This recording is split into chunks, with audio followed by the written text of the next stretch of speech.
Hi, Miss Christine. Can you tell me about yourself? Hello, sir. Good afternoon. My name is Christine Gregorio, 40 years old, married. I live in General Santos City, Philippines. Do you have kids? Yes, I have. He is 17 years old. Who will take care of your child if you come to Hong Kong? My mother. How many siblings do you have? I have a one sister and one brother. Tell me about your educational background. I am a graduate of a 2-year vocational course, which is Information Technology Software, and also I have a certificate of training in caregiving.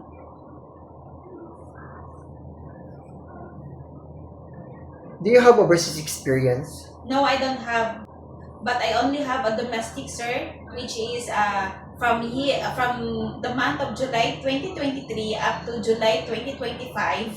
I work in a couple with a 10-year-old daughter. One of my duties and responsibilities is cleaning the house, ironing, dishwashing, cleaning, mopping, and then bring their daughter into the school. Did you finish your contract? Yes, I did. How would you describe yourself? I am a patient.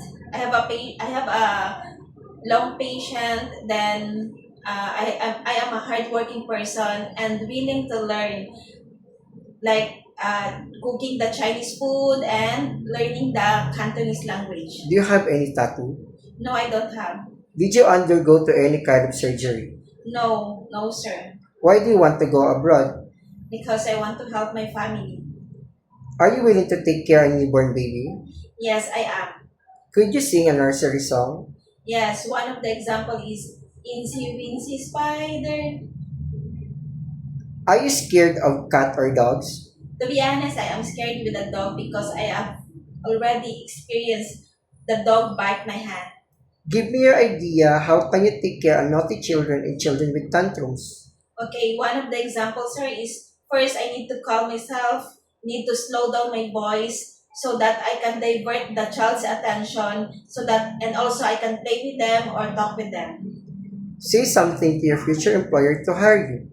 Okay, to my dear future employer, if you will be given me a chance to be part of your family, I will treat your family or your children as my own. Then I am willing to learn the Cantonese language, willing to learn to cook the Chinese food. Thank you.